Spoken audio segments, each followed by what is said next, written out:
The wind came howling across the Montana plains like the devil himself was chasing it, carrying snowflakes sharp as broken glass.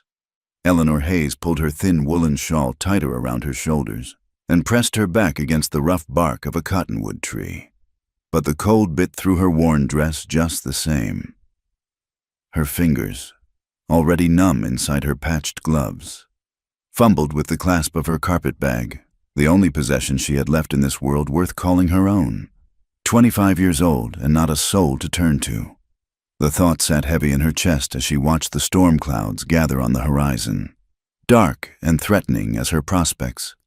3 days ago, she'd been Miss Hayes, the schoolteacher, respected, if not wealthy. Now she was just another woman with nowhere to go and winter bearing down like a freight train. The school board had gathered in Miller's General Store last Tuesday, their face grim as undertakers. "Budget's been cut again, old Mr." Peterson had said, not meeting her eyes. "Territory can't afford to keep a teacher through the winter months." Just like that, her position was gone. The room she'd rented above the bakery went with it. Mrs. Kowalski needed the space for paying tenants. She'd explained with something that might have been sympathy. Eleanor shifted her weight and felt the $3 silver in her pocket clink together, every cent she had to her name. Not enough for passage east, even if she'd had somewhere to go back there. Her family's farm in Ohio had been sold for debts 2 years past, and her intended, Harold Wickham, had made it clear that a penniless teacher was no longer suitable wife material for a man of his standing. The wind picked up again, and she could taste snow in the air. Real snow. The kind that buried a person if they weren't careful. She'd heard the stories travelers found come spring, frozen solid as fence posts. The thought made her stomach clench with something beyond hunger. Through the swirling snow, she could just make out the iron gates of the Caldwell Ranch. Everyone in Bitter Creek knew about Thomas Caldwell's spread, biggest in 3 counties. They said cattle by the thousands, and a house fine enough for any Eastern lady. She'd seen him in town once or twice. A tall man with shoulders broad as an axe handle and eyes the color of winter sky. Always polite when he tipped his hat, but distant as the mountains. Eleanor had heard the whispers too, how his wife had died birthing their second boy, and how he'd been raising those children on his own ever since. The ladies at church tisked about it regularly, saying it wasn't proper for a man to tend house and raise babies both. Of course, none of them had offered to help much beyond delivering the occasional casserole. She wasn't sure what drew her feet toward those gates. Desperation, maybe, or the simple fact that freezing to death under a tree seemed a poor way to end her story. The wind was howling something fierce now, and she could barely see 10 feet ahead. Snow was starting to stick to the ground in earnest. The gate stood open, unusual for such a prosperous spread, and Eleanor found herself walking up the long drive without quite deciding to do it.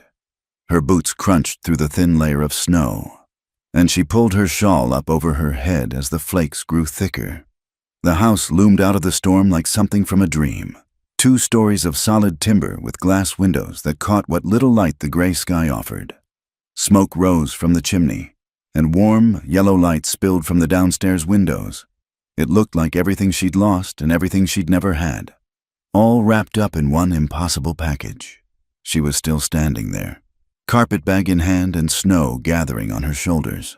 When the front door opened, Thomas Caldwell filled the door frame like he'd been carved from the same timber as his house. Even from 30 feet away, she could see the surprise in his face when he spotted her. He stepped out onto the covered porch, not bothering with a coat despite the cold. "You lost, miss?" His voice carried easily across the yard, deep and steady as bedrock. Eleanor felt her cheeks burn despite the cold. What was she doing here? What could she possibly say that wouldn't sound like begging? Because that's what she was, a beggar at his gate, hoping for scraps of kindness. The storm came up sudden," she called back, which was true enough, even if it wasn't the whole truth. Thomas Caldwell studied her for a long moment, taking in her threadbare coat and the way she clutched that old carpetbag. His eyes were sharp, the kind that missed nothing. Then he stepped down from the porch and walked toward her, his boots making deep prints in the snow. "You're the schoolteacher," he said when he got close enough to speak without shouting. It wasn't a question. "Was," Eleanor corrected, lifting her chin despite the way her voice wanted to shake. "Position was eliminated this week." He nodded slowly, like this didn't surprise him much. "Figured as much when I saw you walking up the drive with everything you own in that bag." Heat flooded her face again. Was she that obvious? That pathetic? "Storm's getting worse," Thomas continued, glancing up at the sky. "Be a blizzard before long. You got somewhere to be?" The simple question hit her like a physical blow.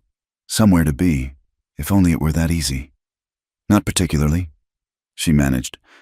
They stood there in the falling snow, two strangers taking each other's measure. Eleanor could see something working behind those winter blue eyes of his, some calculation she couldn't read. When he spoke again, his words came out careful and deliberate. "I've got coffee on the stove. House is warm. Storm like this, a person could freeze to death before making it back to town." It was an offer, but more than that, it was acknowledgement of exactly how desperate her situation was, delivered without pity or judgment, just practical kindness from one person to another. "That's very generous, Mr. Caldwell, but I couldn't impose—" "You're not imposing." He was already turning back toward the house. "Come on, before we both turn into ice sculptures." Eleanor hesitated for just a moment longer, weighing pride against survival. Pride was a luxury she could no longer afford. She followed Thomas Caldwell toward the warm light spilling from his windows, her feet crunching through snow that was falling faster now, erasing her tracks almost as soon as she made them. The porch was a blessed relief from the wind, and when Thomas opened the front door, the warmth that flowed out felt like salvation itself. Eleanor stepped inside and immediately understood why the ladies in town spoke of this house with such reverence. The entryway alone was bigger than the room she'd been renting, with polished wood floors and a staircase that curved up to the second floor like something from a picture book. But it was what she didn't see that caught her attention. No woman's touch anywhere. No flowers in vases or embroidered cushions on the chairs. The house was clean enough, but stark, functional, like a barn that happened to have nice furniture in it. "Boys," Thomas called out, hanging his hat on a peg by the door. "Come meet our guest." The sound of running feet came from somewhere deeper in the house, and soon 2 small faces peered around the corner of what looked like a sitting room. The older boy, 7 or 8, Eleanor guessed, had his father's strong jaw and serious eyes. The younger one, maybe 5, had softer features and hair that stuck up in all directions. "This is Miss Hayes," Thomas told them. "She's going to wait out the storm with us." The older boy, Daniel, she remembered hearing the name in town, regarded her with open suspicion. The younger one, Samuel, stepped forward with the fearless curiosity of childhood. "Are you really a teacher?" Samuel asked, his eyes wide. "I was," Eleanor replied, crouching down to his level. "Do you like learning things?" "Papa says I have to learn my letters, but they're hard." "They are hard at first," Eleanor agreed. "But once you know them, they open up whole worlds." Samuel nodded solemnly, as if this made perfect sense to him. Daniel remained where he was, watching her like she might steal something if he looked away. "Coffee's this way," Thomas said, gesturing toward what she assumed was the kitchen. "Boys, you get back to your supper." The kitchen was easily the largest Eleanor had ever seen, with a cook stove that could have heated half the schoolhouse and cabinets that stretched clear to the ceiling. But like the rest of the house, it felt empty somehow. Functional but not lived in, if that made sense. Thomas poured coffee from a pot that had seen better days, the liquid dark as midnight and strong enough to wake the dead. Eleanor wrapped her cold fingers around the tin cup and breathed in the warmth. "Storm's getting worse," Thomas observed, nodding toward the window where snow was now falling in thick, heavy flakes. "Roads'll be impassable by morning." Eleanor stared into her coffee cup, trying to think of something to say that wouldn't sound like the plea it was. She couldn't ask to stay the night. It wouldn't be proper. And besides, she had nothing to offer in return. "I heard about the school," Thomas said after a moment. "Shame. Children need learning. Not enough to pay for it, apparently. Territories strapped for cash, railroads taking its time getting here, and without easy transport for cattle, tax revenues down." He took a sip of his coffee, studying her over the rim. What'll you do now? The question she'd been dreading. Eleanor set down her cup with hands that trembled slightly. "I'm not sure. Look for another position somewhere, I suppose." Where? Such a simple word. But it laid bare the impossible truth of her situation. There were no other teaching positions, not within 100 miles. Not for a woman alone with no family connections and no money for travel. "I don't know," she admitted. Thomas was quiet for a long moment, and Eleanor could hear the wind howling around the house, rattling the windows in their frames, somewhere in the distance. She heard one of the boys laugh at something.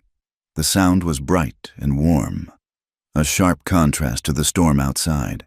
"I've got a proposition for you," Thomas said finally. Eleanor looked up, surprised by the serious tone in his voice. "I need a wife, not for romance or any of that foolishness, but for practical reasons. Someone to keep house, help with the boys, make sure there's hot food on the table and clean clothes in the drawer. Winter's coming hard, and I can't manage it all alone." Eleanor stared at him, certain she'd misheard. "I beg your pardon?" "A business arrangement." Thomas continued, his voice steady as if he were discussing the price of cattle. "You need shelter and security. I need help running this place. We could make it work. Mr. Caldwell, I hardly know you." "What's to know? I'm a decent man who pays his debts and keeps his word. I don't drink to excess or raise my hand to women or children. I own this land free and clear, and I've got money in the bank. You'd want for nothing." Eleanor felt the world tilt around her. This couldn't be happening. Men didn't just propose marriage to women they barely knew, especially not men like Thomas Caldwell. "The boys need a mother," he continued. "They're good children, but they're running wild without a woman's influence, and He paused, seeming to choose his words carefully. "I need a partner, someone I can count on." Outside, the wind shrieked like something alive and angry. Eleanor thought of the $3 silver in her pocket, of the long winter ahead, of the very real possibility that she might not survive it without help.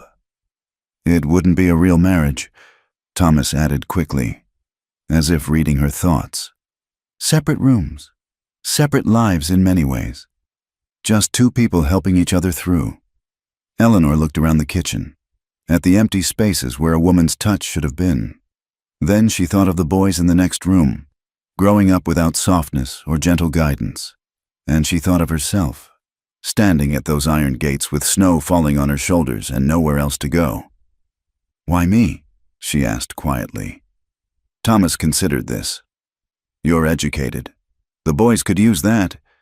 You're alone, which means you'd be committed to making this work. And..." He paused, then met her eyes directly. "You're desperate enough to say yes." The brutal honesty of it took her breath away. No pretty words or false promises.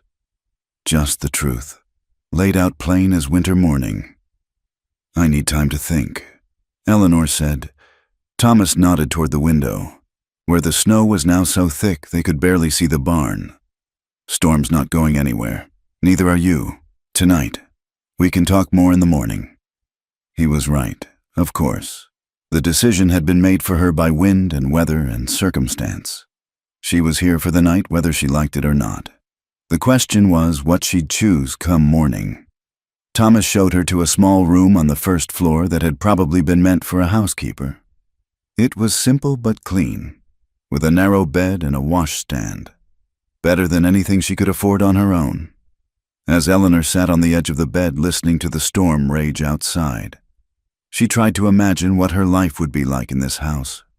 Waking up every morning to cook breakfast for a man who barely knew her name, washing clothes and tending children who might never accept her as their mother, living as a stranger in a home that would never truly be hers. But then she thought of the alternative, the cold, the hunger, the very real possibility that winter would kill her before spring came again. Sometimes, survival was the only choice that mattered. Outside, the storm howled on, and Eleanor pulled the quilts up to her chin and tried to imagine what tomorrow might bring. Morning came gray and silent, with a kind of stillness that only followed a real storm. Eleanor woke to the smell of coffee and bacon drifting under her door and the sound of boots moving around the kitchen. For a moment, she forgot where she was. Then the events of yesterday came flooding back, and with them, the weight of the decision that lay ahead.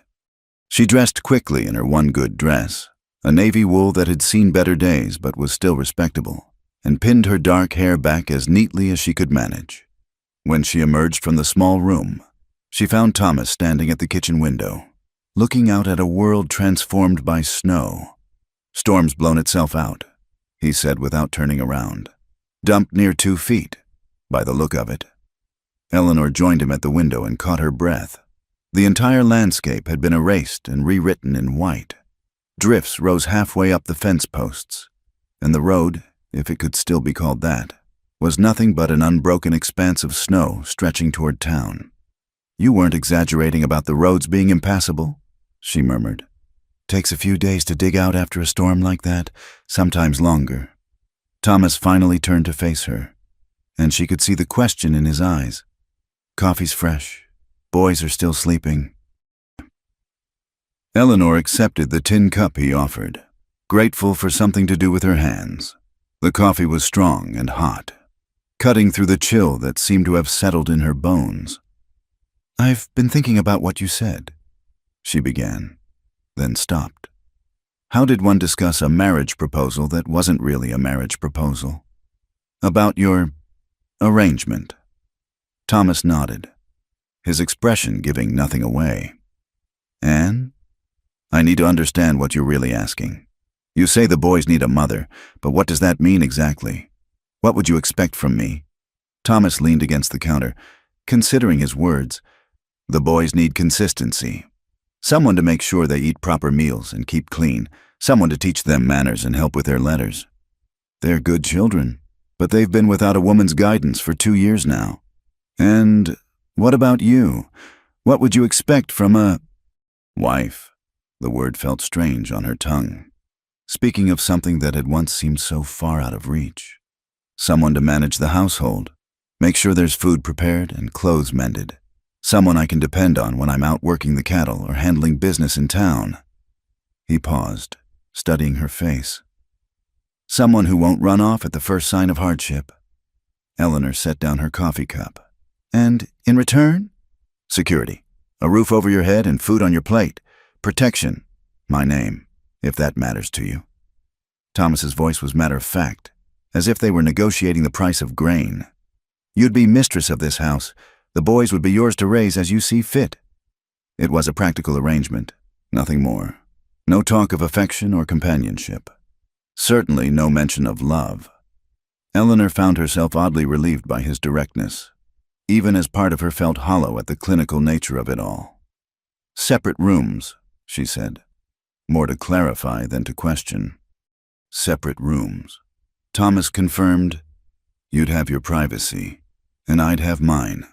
Unless—" He trailed off, then seemed to think better of whatever he'd been about to say. "Unless what?" "Unless someday we decided different, but that'd be a long way off.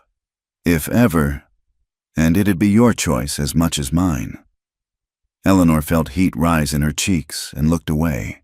The practical nature of the arrangement was one thing, but the possibility of something more, sometime in the distant future, that was territory she wasn't prepared to explore. Not yet. The sound of small feet on the stairs interrupted the moment, followed by Samuel's voice calling for his father. Thomas moved toward the hallway, but the boy appeared in the kitchen doorway before he could get there, rubbing sleep from his eyes. "Papa, is the lady still here?" "Miss Hayes is still here," Thomas confirmed. "Say good morning." Samuel ducked his head shyly. "Good morning, Miss Hayes." "Good morning, Samuel." "Did you sleep well?" The boy nodded, then seemed to remember something important. Did you see all the snow? It's up to the windows. I did see it. Quite a lot, isn't it? Papa says we might be snowed in for days and days. Will you stay that long? The innocent question hung in the air like smoke. Eleanor felt Thomas watching her, waiting for her answer. She looked down at Samuel's hopeful face, then past him to where Daniel had appeared in the doorway, still wary but listening intently. I might, Eleanor said carefully, if your father doesn't mind the company. Can you really teach us letters? Samuel asked, bouncing slightly on his toes. I can. Would you like me to? Yes, Daniel says letters are stupid, but I think they're like secret codes.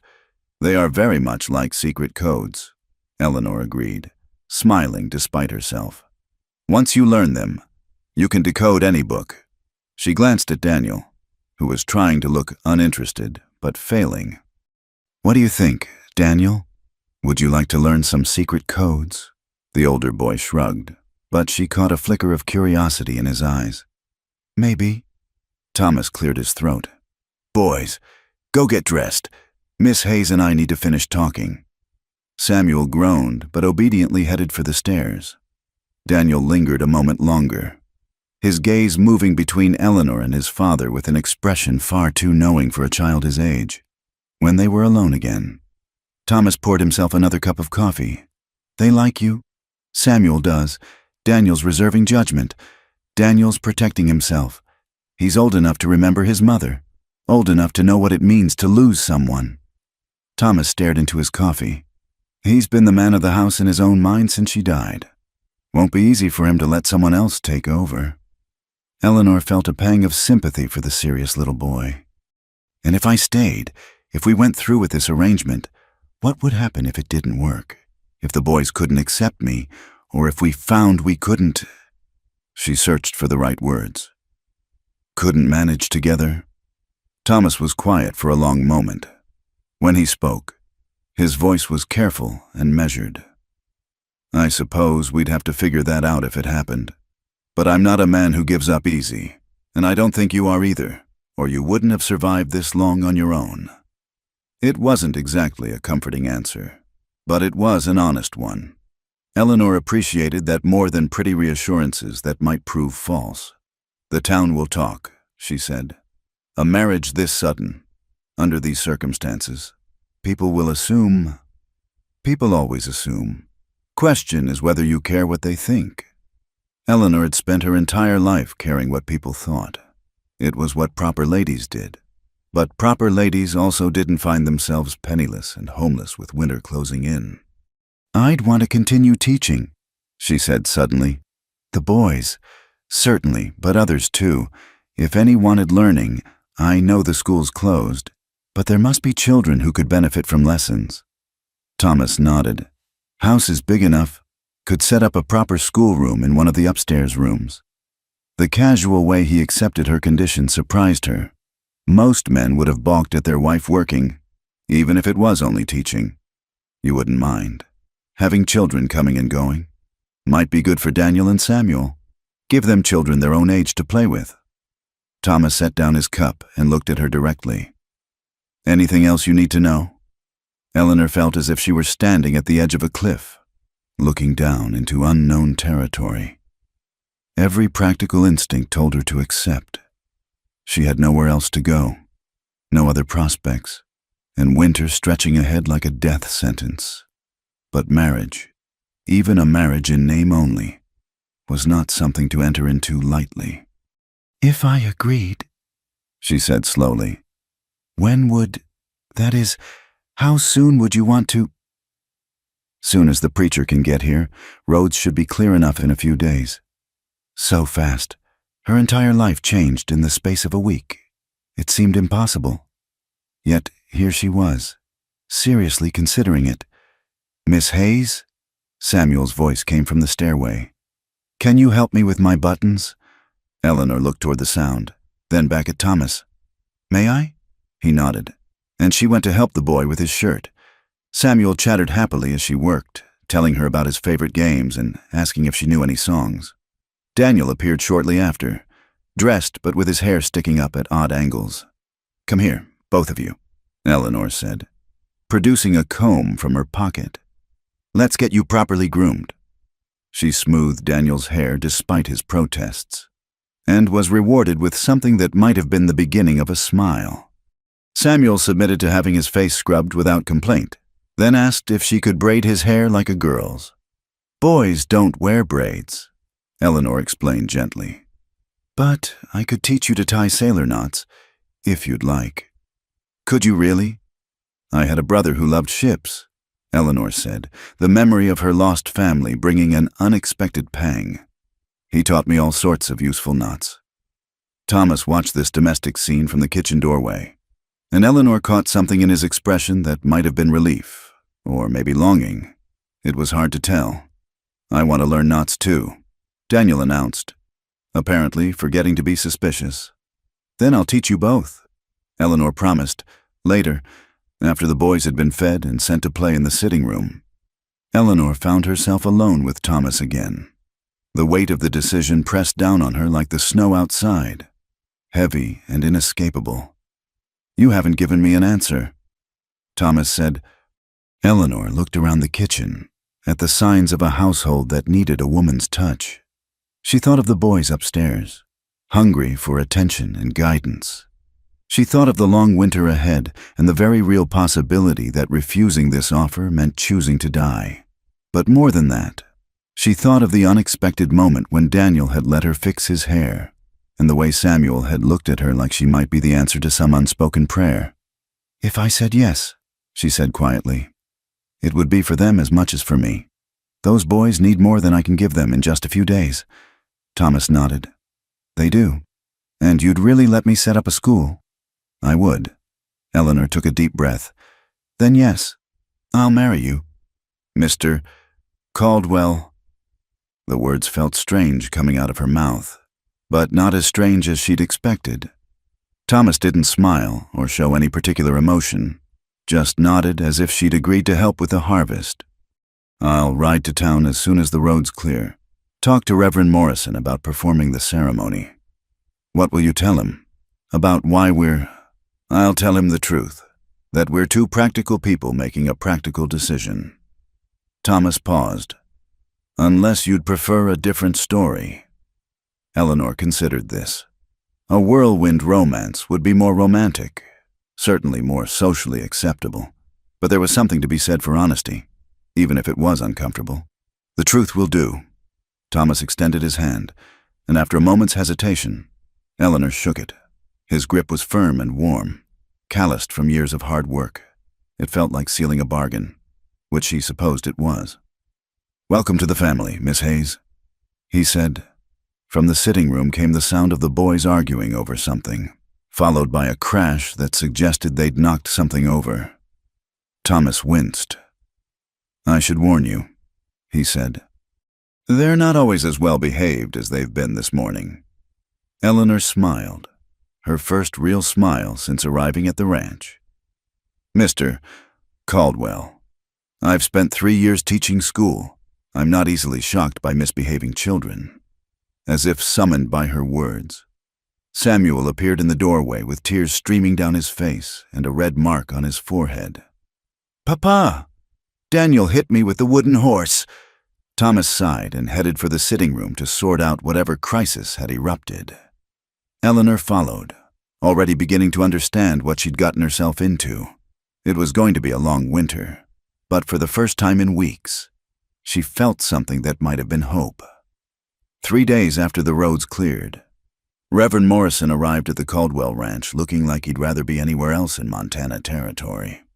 The elderly preacher sat stiffly in the front parlor, his Bible clutched in weathered hands, casting disapproving glances between Thomas and Eleanor as if they were wayward children who'd tracked mud through his church. "This is highly irregular," he said for the 3rd time, adjusting his wire-rimmed spectacles. "Marriage is a sacred institution, not a business transaction." Eleanor smoothed her hands over her best dress, the same navy wool she'd worn the morning after the storm, now freshly pressed and adorned with a simple white collar she'd fashioned from an old petticoat. It wasn't much of a wedding dress, but it would have to do. "With respect, Reverend," Thomas said, his voice patient but firm. "The marriage will be legal and binding. The reasons behind it are our own concern." The preacher's lips pursed like he'd tasted something sour. "And the children? What example does this set for young Daniel and Samuel?" "It sets the example that sometimes practical decisions serve everyone better than romantic foolishness," Thomas replied. Eleanor caught a movement in the doorway and saw both boys peering around the corner. Daniel's expression unreadable, and Samuel practically bouncing with excitement. The younger boy had spent the morning asking if Eleanor would really and truly be his new mama after the wedding ceremony, as he called it. "Can we start now?" Samuel called out, apparently tired of waiting. "Boys, go to the kitchen," Thomas instructed. "Mrs. Murphy will give you some bread and jam." Eleanor smiled at that. Mrs. Murphy was the neighbor woman who'd volunteered to witness the ceremony and prepare a simple meal afterward. She was a practical soul who'd taken one look at the situation and declared it sensible enough, much to the Reverend's dismay. Once the boys had reluctantly departed, Reverend Morrison opened his Bible with visible reluctance. "Very well, but I want it understood that I'm performing this ceremony because you've asked it of me, not because I approve of the circumstances." "Understood," Thomas said. The ceremony itself was mercifully brief.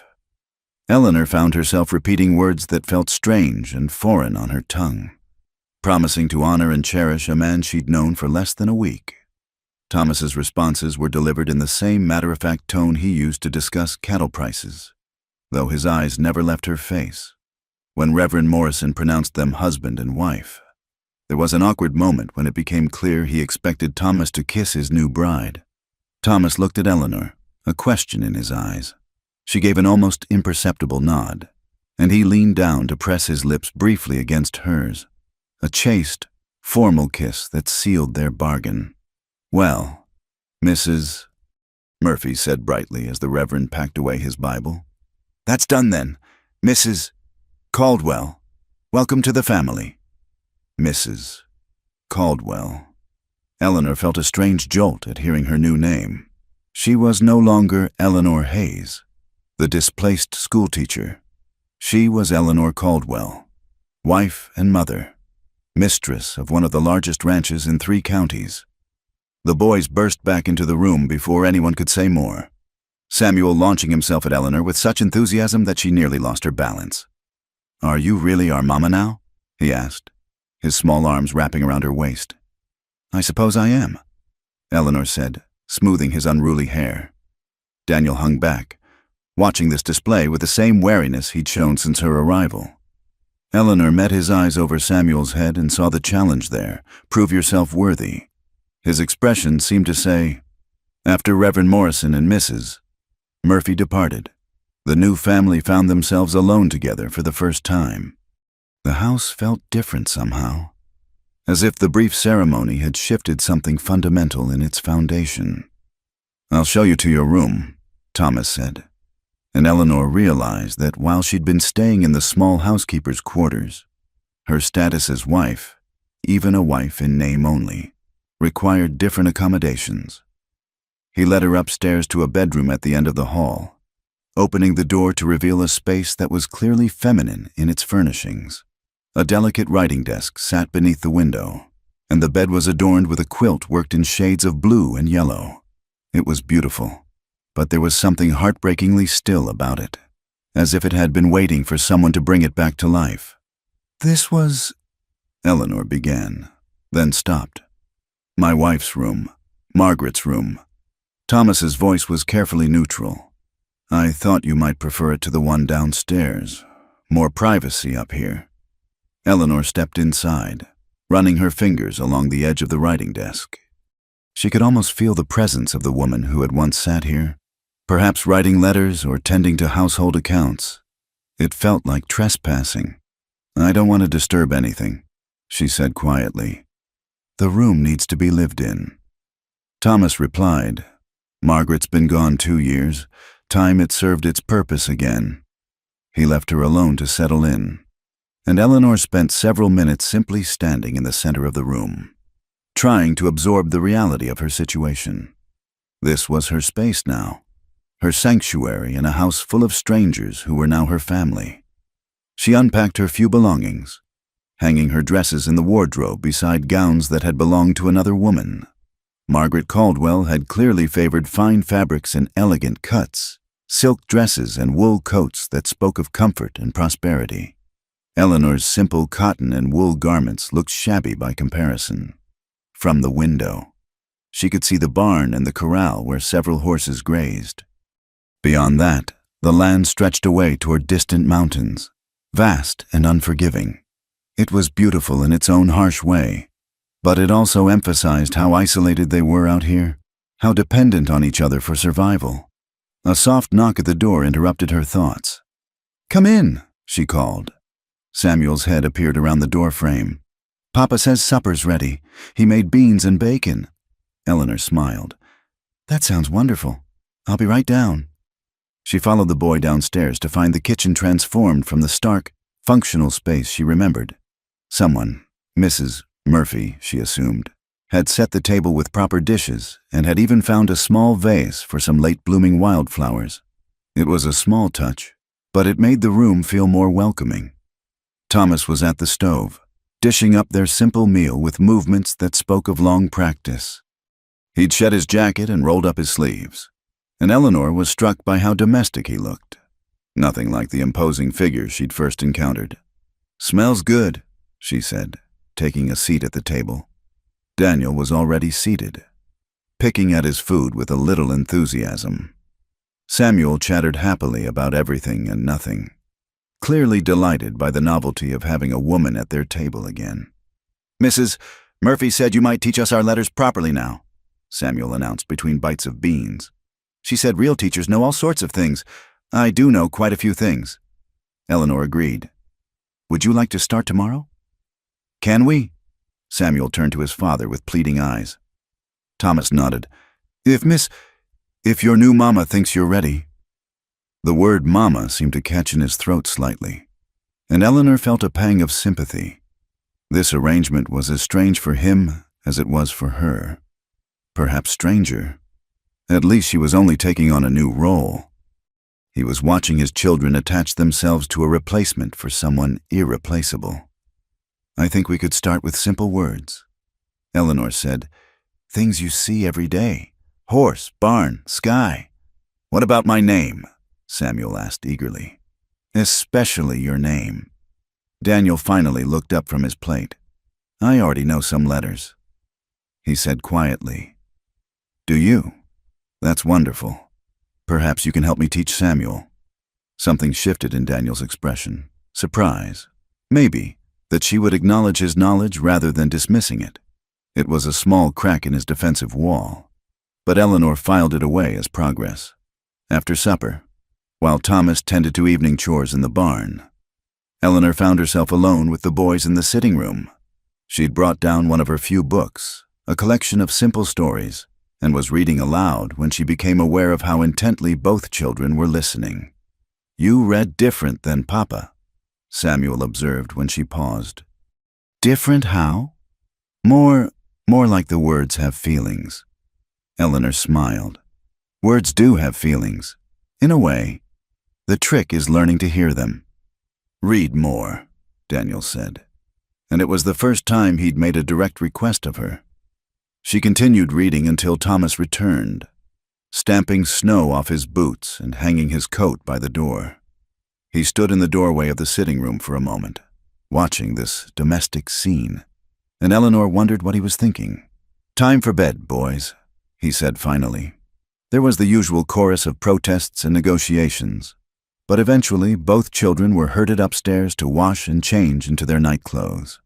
Eleanor helped Samuel with his buttons and listened to his prayers. A sweet, rambling conversation with God that covered everything from his new mama to his favorite horse to a request for no more blizzards. Daniel was more reserved, accepting her help but offering little conversation. When she tucked the blankets around him, however, he looked up at her with something like curiosity. "Are you really going to stay?" he asked quietly. "I really am," Eleanor promised. "Even when it gets hard. Papa says winters here are terrible hard." Eleanor thought of all the hard things she'd already survived. The loss of her family, the dissolution of her engagement, the months of uncertainty and want. "I think I can manage hard," she said. Something in her tone must have convinced him, because Daniel nodded and settled back against his pillow. "Good," he said simply. When Eleanor came back downstairs, she found Thomas in the kitchen, cleaning up the supper dishes. She picked up a dish towel and began drying without being asked. They worked in comfortable silence for several minutes before Thomas spoke. "They like you." "Samuel does. Daniel's still deciding. Daniel's been the man of the house too long. He's forgotten how to be a child." Eleanor dried a plate thoughtfully. "Maybe that's not entirely a bad thing. Children who've had to grow up fast often turn into strong adults." "Maybe, but I'd like him to have some childhood left, if possible." It was the most personal thing Thomas had shared with her, this wish for his son's happiness. Eleanor felt something warm unfurl in her chest. Not romantic feeling, exactly, but something like partnership, like they might actually be able to do this together. "I'll do my best to help with that," she said. Thomas nodded, hanging up the dish rag. "I'll be up early tomorrow. Cattle need checking. And there's fence to mend before the next storm hits." "What time should I have breakfast ready?" 5:30, if that's not too early." Eleanor had been rising at 5:30 for years as a school teacher. "That's fine. Boys usually eat around 7. Samuel likes his eggs soft. Daniel likes his firm. Both of them will eat anything sweet you put in front of them, but don't let them fill up on it or they'll be sick." These domestic details felt both ordinary and momentous. She was learning the rhythms of her new family, the small preferences and habits that would shape her days. "I'll remember," she said.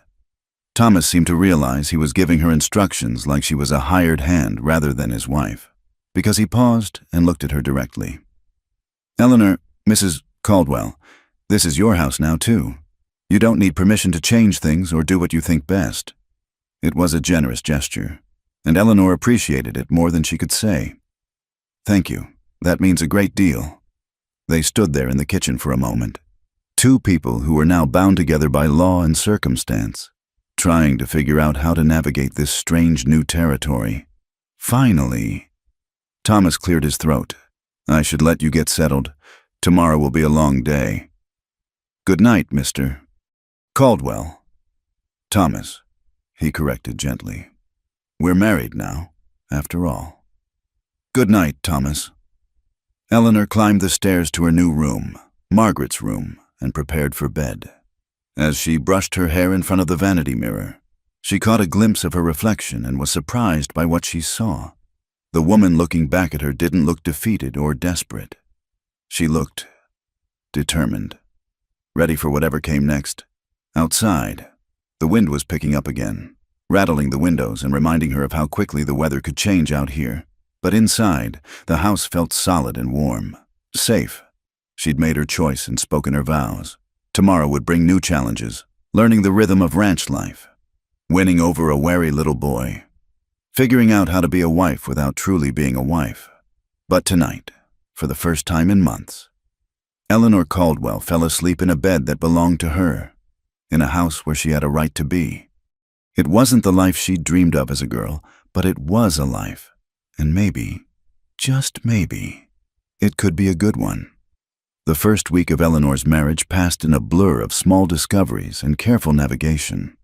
She learned that Thomas took his coffee black and strong, that Samuel was afraid of thunderstorms, but not blizzards, and that Daniel had taught himself to read simple words by studying the labels on canned goods in the pantry. She learned that the kitchen stove had a temperamental damper that required coaxing, and that the upstairs floorboards creaked in a specific pattern that could wake the boys if she wasn't careful walking to her room at night. What she didn't learn was anything meaningful about the woman whose place she had taken. Margaret Caldwell remained a carefully guarded mystery. Her clothes still hung in the wardrobe. Her hairbrush still sat on the dressing table with a few strands of auburn hair caught in its bristles. But no one spoke of her. It was as if the family had collectively agreed that mentioning the dead would somehow make Eleanor's presence less legitimate.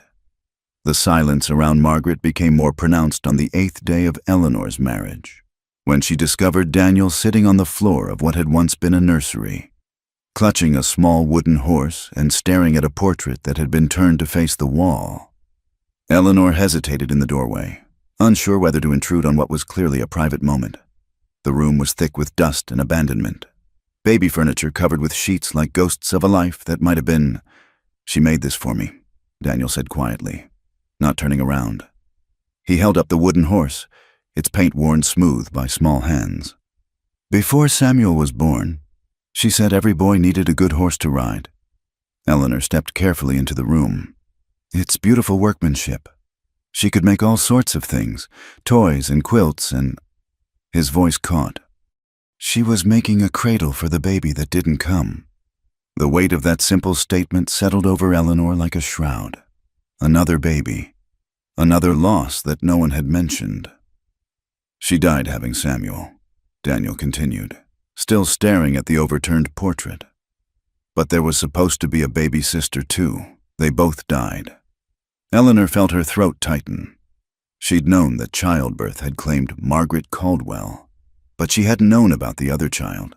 The twin loss explained so much. Thomas's carefully controlled grief, the way the boys seemed to carry an extra weight of sadness, the absolute silence around their mother's memory.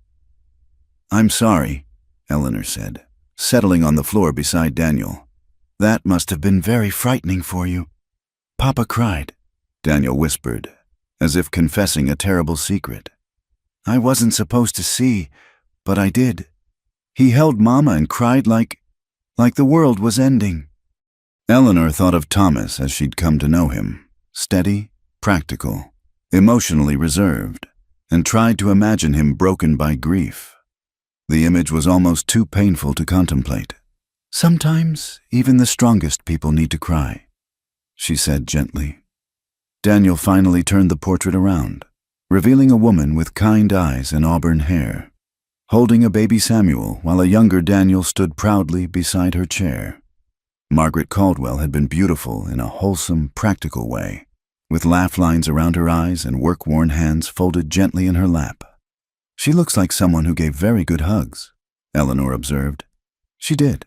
She smelled like bread and lavender, and she always had time to listen." Daniel's voice was wistful. "Do you think she's watching us? From heaven? I mean—" Eleanor considered her words carefully. "I think if she is, she'd want you and Samuel to be happy, to grow up strong and good." "But what if she doesn't like that you're here now? What if she thinks you're trying to replace her?" The question hit Eleanor like a physical blow. It was the fear she hadn't even admitted to herself, that she was somehow betraying the memory of a woman she'd never met, that her presence was an insult to the love Thomas had lost. "I'm not trying to replace your mother," Eleanor said firmly. "No one could do that, and I wouldn't want to, but maybe there's room for both of us in your heart.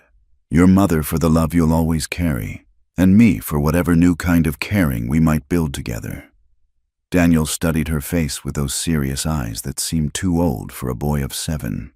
"You promise you won't leave, even if it gets hard?" "I promise." The boy seemed to weigh her answer, then carefully placed the wooden horse on a shelf where it could watch over the room. "Samuel doesn't remember her much. He was too little.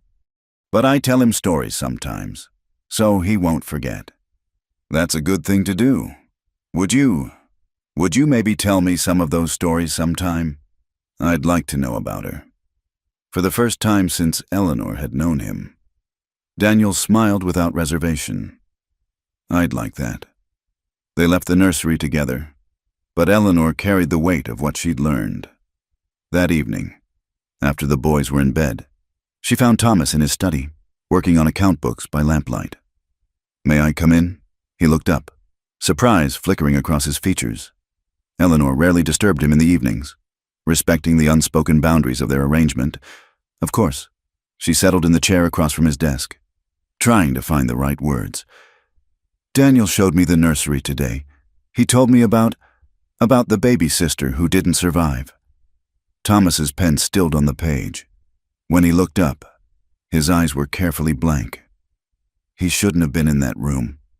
I've told the boys to stay out of there. He misses her. He misses them both, his mother and the sister he never got to meet. The past is the past, Thomas said. His voice clipped. No good comes from dwelling on what can't be changed. But Eleanor could see the tension in his shoulders, the way his hand gripped the pen too tightly. Forgetting isn't the same as healing.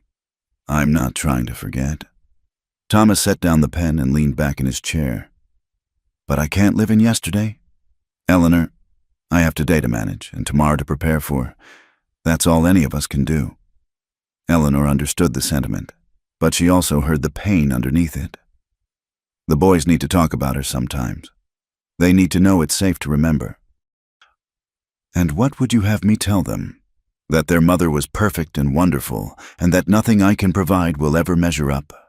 That every day I wake up knowing I've failed to protect the most important people in my life. The raw honesty of his words caught Eleanor off guard. She'd never heard such emotion in Thomas's voice, never seen him drop his carefully maintained composure. You couldn't have prevented what happened, she said quietly. Couldn't I? I should have insisted she go to Denver for the birth, where there were proper doctors. Instead, I listened when she said she wanted the babies born at home. I let sentiment override sense, and it cost her everything. Eleanor felt her heart break a little for this man who carried such crushing guilt.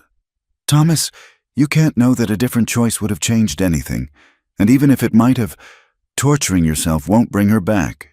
No, he agreed. It won't. But it reminds me not to make the same mistakes again. The conversation hung heavy between them, full of grief and regret and carefully guarded vulnerability. Eleanor wanted to reach across the desk, to offer some gesture of comfort, but she sensed that Thomas wouldn't welcome the contact. The boys need to know they can talk about her, she said instead. Not constantly, not in a way that keeps the wound fresh, but sometimes, when the memories come. Thomas was quiet for a long moment, staring at the papers on his desk without really seeing them. She used to sing to them, he said finally. Irish lullabies her grandmother taught her. Samuel's too young to remember, but Daniel sometimes hums the melodies when he thinks no one's listening. That's beautiful. She wanted to teach them to play piano. We were going to buy one, when the railroad finally came through and shipping got easier. Thomas's smile was sad and brief. She had all sorts of plans for when the boys got older. Wanted to start a lending library, maybe organize a quilting circle for the women in the area. Eleanor felt a pang of something that might have been envy. Margaret Caldwell had been more than just Thomas's wife.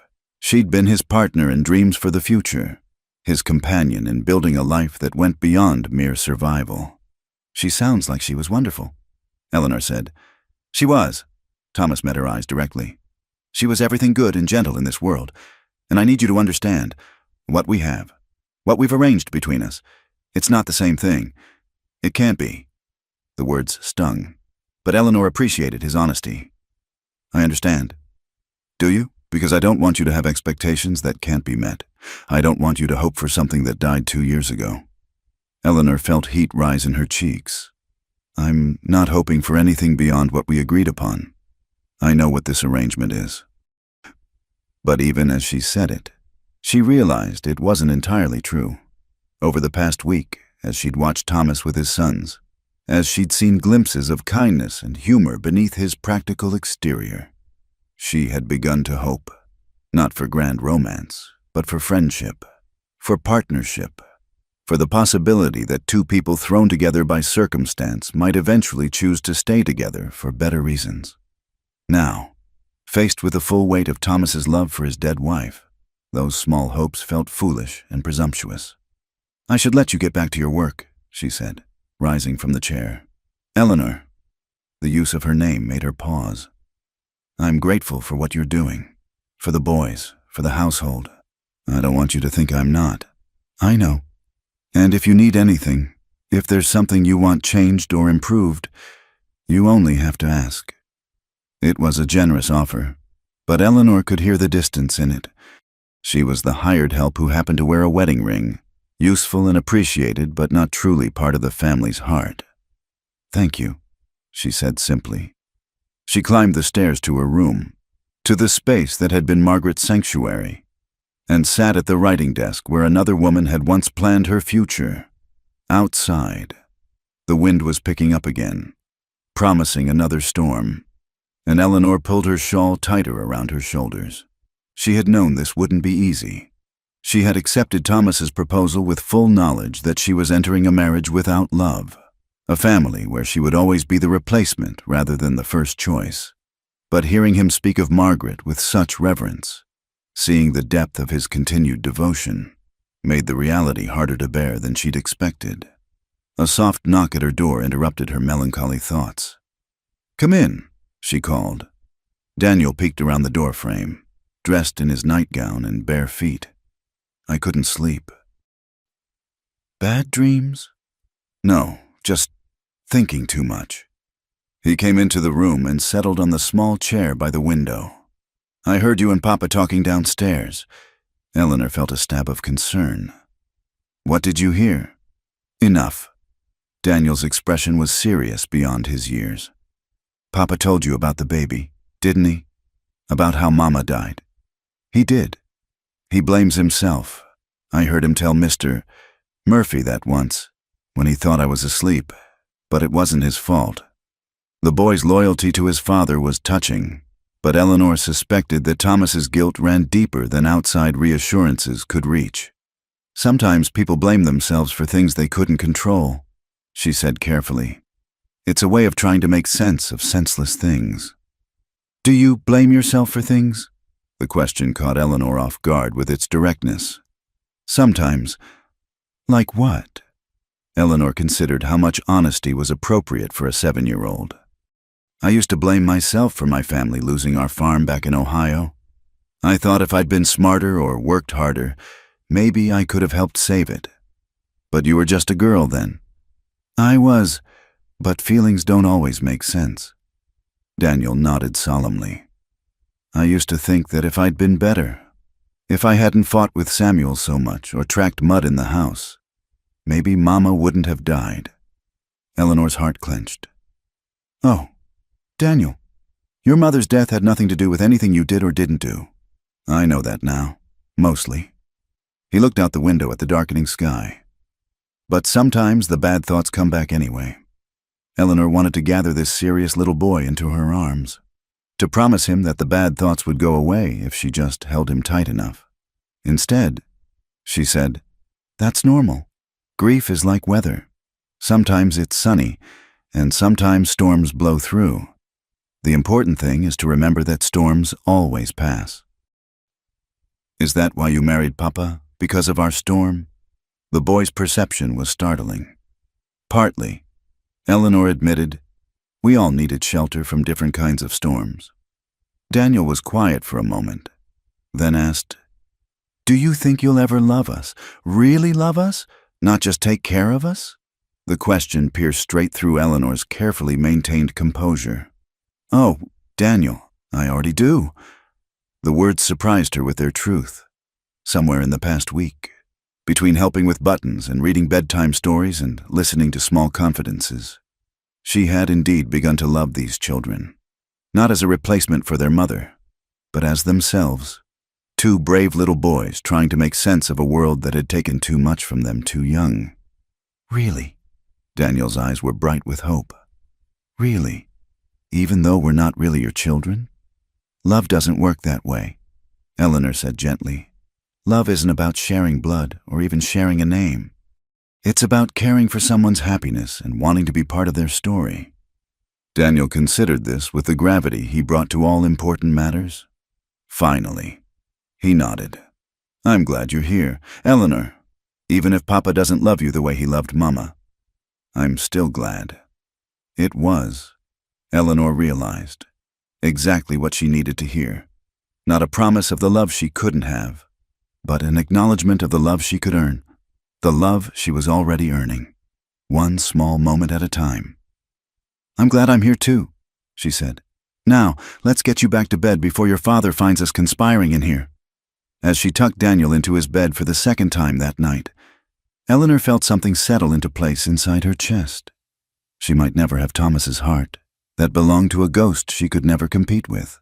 But she could have his respect, his partnership, and the love of his children. For now, that would have to be enough. The first test came on a Sunday morning 3 weeks after the wedding, when Thomas announced that they would attend church services in town. Eleanor felt her stomach twist with nerves as she helped the boys into their best clothes, knowing that this would be her first public appearance as Mrs. Thomas Caldwell. She chose her navy dress again, still her finest garment, and pinned her hair back severely, trying to look as respectable as possible. In the mirror, she saw a woman who looked older than her 25 years, marked by recent hardships but determined to hold her head high. The ride to town was quiet, the wagon wheels crunching through snow that had refrozen overnight into icy ruts.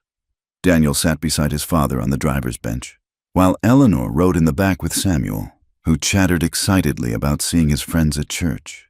She wished she could share his enthusiasm. Bitter Creek's church was a simple wooden building with a bell tower that could be heard for miles across the prairie. As their wagon approached, Eleanor could see other families arriving, their breath forming clouds in the cold air as they greeted each other with the easy familiarity of people who'd known each other for years.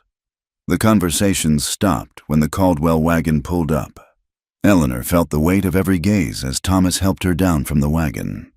She could hear the whispers starting before her feet even touched the ground, sharp, sibilant sounds that carried on the winter air like the hiss of snakes. Quick work, wasn't it? Poor Margaret, not cold in her grave. Schoolteacher thinks she's landed herself quite a prize. Eleanor lifted her chin and took Samuel's hand, following Thomas toward the church doors. The crowd parted before them like water, conversations resuming in hushed, urgent tones as they passed. Inside the church, the scrutiny was even more intense. Eleanor could feel eyes following their every movement as they made their way to the Caldwell family pew, the same pew where Margaret had once sat, holding her babies and singing hymns in a voice that people still remembered fondly. Mrs. Henderson, the banker's wife, leaned over to whisper something to Mrs. Patterson, who had taught Samuel before Eleanor's arrival. Both women glanced pointedly at Eleanor, their expressions ranging from disapproval to barely concealed hostility. Eleanor sat straight-backed between Thomas and Samuel, trying to focus on Reverend Morrison's sermon about charity and Christian kindness. The irony was not lost on her that the same man who had reluctantly performed their marriage ceremony was now preaching about loving thy neighbor. After the service, the real trial began. The congregation gathered outside the church for their weekly social hour, and Eleanor found herself the center of attention she had never wanted. Mrs. Caldwell. Mrs. Henderson approached with a smile that didn't reach her eyes. How are you finding married life? Quite different from teaching school, I imagine. Different, yes, but rewarding. Eleanor replied carefully. I'm sure it must be. Such a lovely home. And of course, the security that comes with marrying so well. The emphasis on security made it clear what Mrs. Henderson thought of Eleanor's motivations. Other women gathered around, drawn by the promise of gossip. Eleanor recognized most of them from her teaching days, when they had been polite, if not particularly warm. Now their manner was distinctly chilly. It must be difficult, Mrs. Patterson said with false sympathy, stepping into dear Margaret's shoes. She was so beloved by everyone who knew her. Margaret was certainly special, Eleanor agreed, refusing to take the bait. Oh, she was more than special. Mrs. Jenkins chimed in. She was practically a saint, the way she cared for everyone in the community, always bringing soup to the sick and helping with the birthing. Why, when my youngest was born, Margaret sat with me for 3 days straight, barely sleeping. The other women nodded and murmured agreement, their voices taking on the reverent tone usually reserved for discussing actual saints. Eleanor realized what was happening. They were testing her, seeing how she would react to being compared to the paragon she could never hope to equal. She sounds like a remarkable woman, Eleanor said quietly. The boys speak of her with such love. Do they? Mrs. Henderson's eyebrows rose. And how are the poor dears adjusting to having a stranger suddenly thrust into their mother's place? Eleanor felt heat rise in her cheeks. But before she could respond, a small voice piped up from behind her. She's not a stranger, Samuel announced, slipping his hand into Eleanor's. She's our new mama, and she teaches us letters and knows how to tie sailor knots. The women looked surprised by the boy's forthright defense, and Eleanor squeezed his hand gratefully. Well, Mrs., Patterson said stiffly, children do adapt quickly to new circumstances. They do indeed, said a new voice, and Eleanor turned to see Mrs. Murphy approaching with a determined expression. And speaking of adaptation, Eleanor here has done wonders with those boys. You should see how well behaved they are now, and how much young Samuel has learned in just a few weeks. Eleanor felt a rush of gratitude for the older woman's support. But Mrs. Henderson was not deterred. Oh, I'm sure Mrs. Caldwell is adequate in her domestic duties. It's just that some of us remember when this family was the heart of our community. Margaret organized the church socials, led the ladies' auxiliary, coordinated help for families in need. Such big shoes to fill.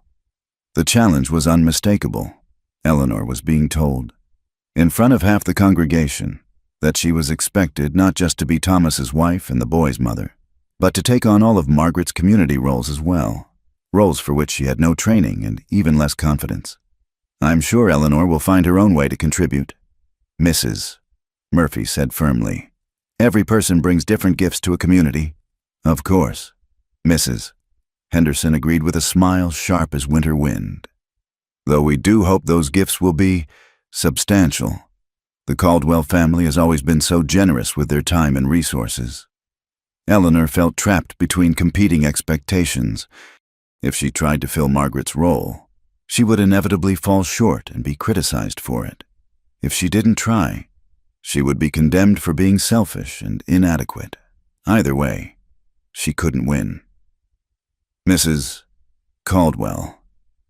Reverend Morrison approached, saving her from having to respond immediately. Might I have a word? Eleanor followed the preacher a few steps away from the cluster of women, grateful for the reprieve even though she suspected his conversation wouldn't be any more comfortable. I wanted to speak with you about the children's religious education, he said, his tone carefully neutral. Margaret was very involved in their spiritual development. I trust you plan to continue that tradition? Of course, Eleanor replied. I've been reading Bible stories with them in the evenings. Good, good. And the church school? Margaret had started a Sunday school program for the younger children. The ladies were hoping you might take that on. Eleanor felt the weight of expectation settling on her shoulders like lead. I'm not sure I'm qualified for that responsibility. Reverend, perhaps one of the other ladies. But you are a trained teacher, he pressed. Surely that makes you the most qualified person in the community for such work. Before Eleanor could respond, a commotion near the church steps drew everyone's attention. Daniel had apparently gotten into some kind of altercation with Billy Henderson, Mrs. Henderson's son, and the two boys were facing off with fists raised. Thomas strode over quickly, taking Daniel by the shoulder. What's going on here? He said my new mama was just a gold digger, Daniel burst out, tears of anger streaming down his face. He said she only married you for money and doesn't really care about us. Eleanor felt the blood drain from her face as every conversation in the churchyard stopped. The silence stretched taut as a bowstring, while Thomas looked from his son to Billy Henderson to the ring of adults watching the drama unfold. Billy, Thomas said quietly, his voice carrying clearly in the stillness. I think you owe my wife an apology. I was just repeating what I heard. Billy mumbled, glancing nervously at his mother. Then perhaps, Thomas continued, his gaze moving deliberately to Mrs. Henderson. You need to be more careful about what you listen to. Mrs. Henderson's face flushed red. Mr. Caldwell, I hardly think it's appropriate to blame a child for... I'm not blaming the child. Thomas cut her off. I'm suggesting that adults should consider their words more carefully when little ears are listening." The rebuke was gentle but unmistakable, and Eleanor saw several people look away uncomfortably. She realized that Thomas was defending not just her honor, but the family they had built together, fragile though it might be. Samuel, who had been watching this exchange with wide eyes, suddenly stepped forward. "My mama does too care about us," he announced to the assembled crowd. "She makes our breakfast every morning and reads us stories, and she fixed my torn shirt without even being asked. And she promised she won't leave us, even when things get hard." The simple, heartfelt declaration from a 5-year-old carried more weight than all the adult posturing. Eleanor saw several faces soften, and Mrs. Murphy wiped what might have been a tear from her eye. Daniel, apparently inspired by his little brother's courage, stepped up beside Samuel. "And she's teaching us to read properly, and she knows all about numbers and history, and she makes Papa smile sometimes, real smiles, not just polite ones." This last observation seemed to surprise Thomas himself, who looked down at his older son with something like wonder. Eleanor felt her throat tighten with emotion at the boy's loyal defense. Mrs. Henderson, clearly realizing that the tide had turned against her, attempted to salvage the situation. "Well, of course the children are fond of their new stepmother. Children are naturally adaptable." "They are," agreed Mrs. Wilson, one of the quieter church ladies who rarely involved herself in gossip. "But children are also honest about what they see. If they say Mrs. Caldwell cares for them, then she does." Other voices began to murmur agreement, and Eleanor realized that the boy's spontaneous defense had accomplished what all her careful politeness could not. They had vouched for her character in terms that no one could argue with. "Perhaps," suggested Mrs. Murphy with pointed cheerfulness, "we should be welcoming Mrs. Caldwell to our community instead of making her feel like she has to prove herself worthy of it."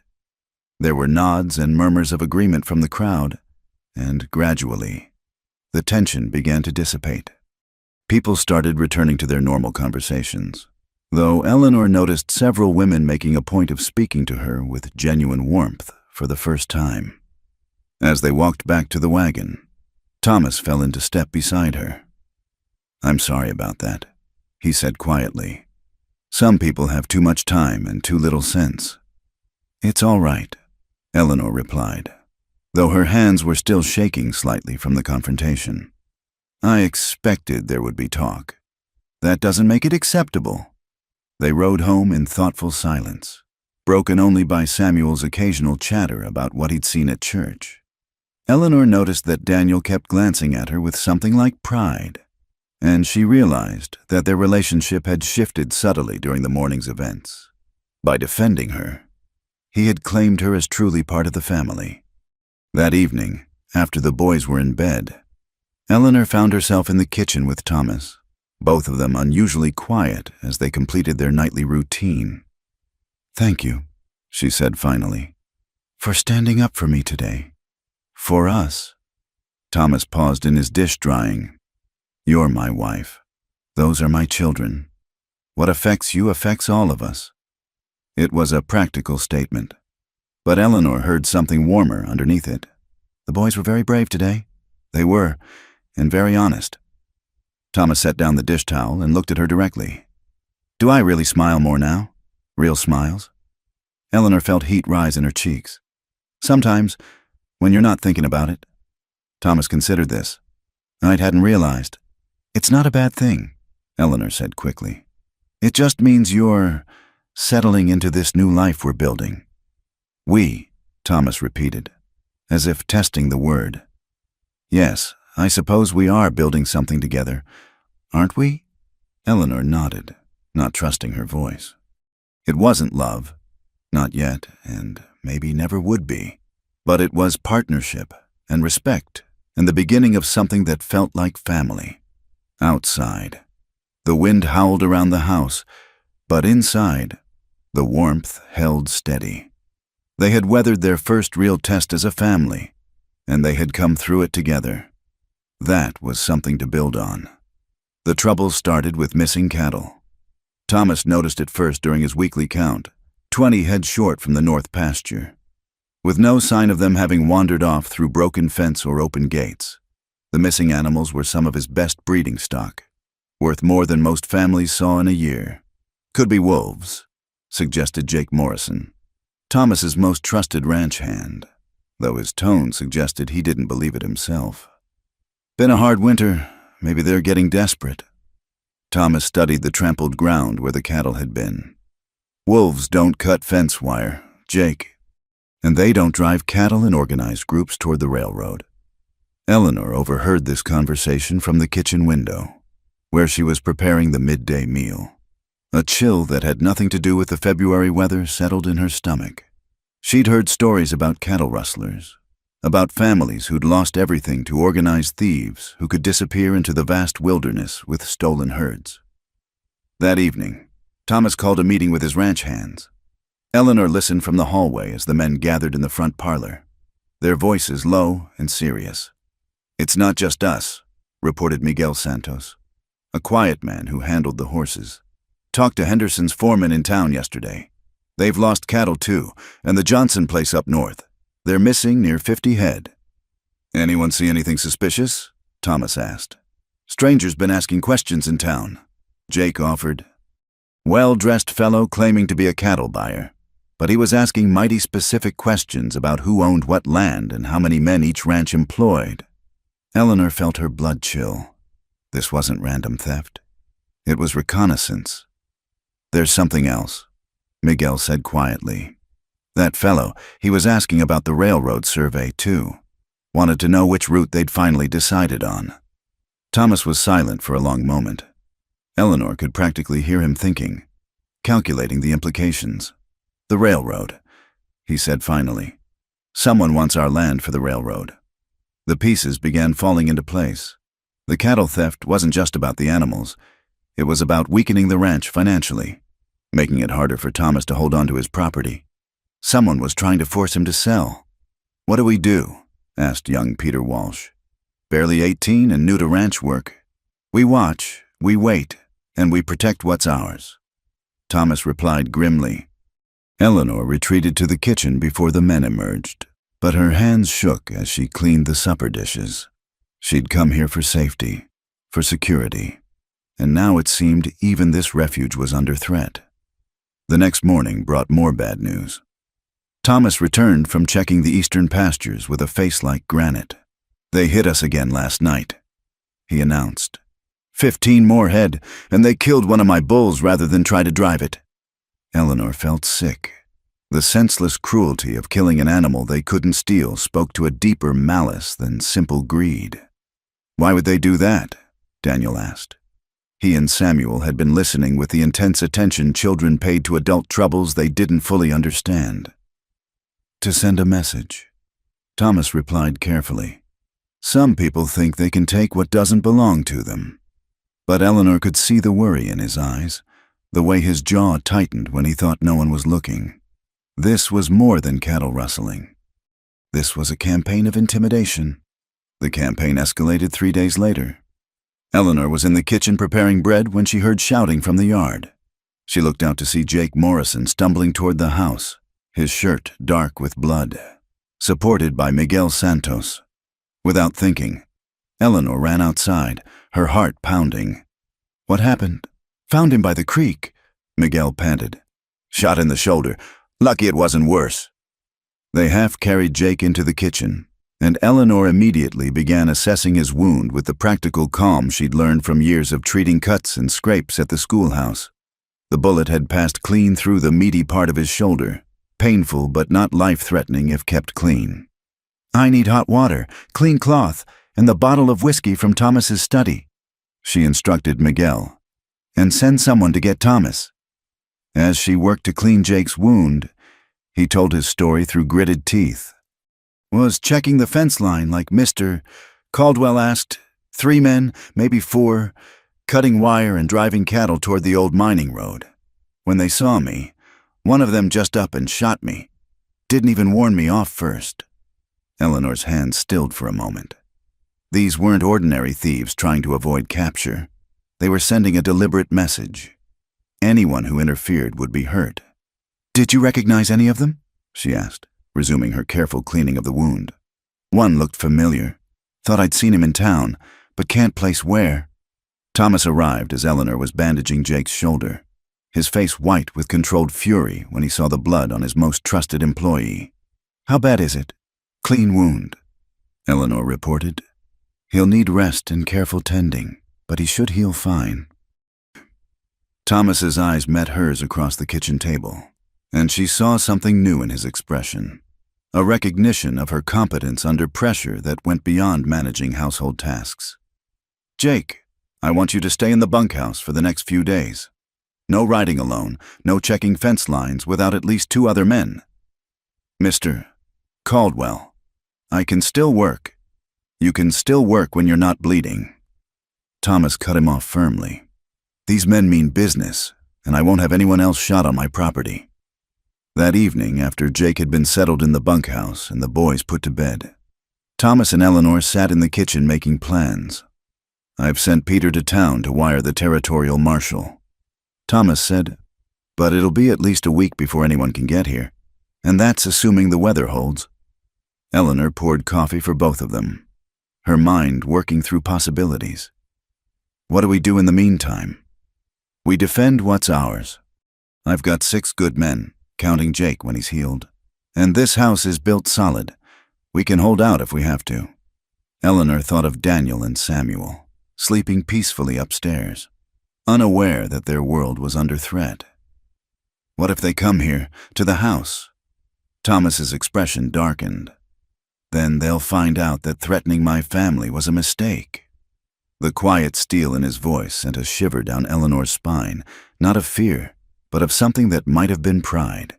This was a man who would protect what was his, no matter the cost. "What can I do to help?" she asked. Thomas looked surprised by the question. "You, Eleanor, if trouble comes, I need you to take the boys and get to the root cellar. There's supplies there, and it's the safest place on the ranch." "That's not what I meant." Eleanor straightened in her chair. "I can shoot.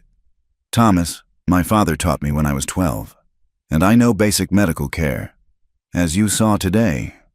If there's going to be trouble, I want to help, not hide." Thomas stared at her as if seeing her for the first time. "You'd do that? Risk yourself for this place?" "This is my home now," Eleanor said simply.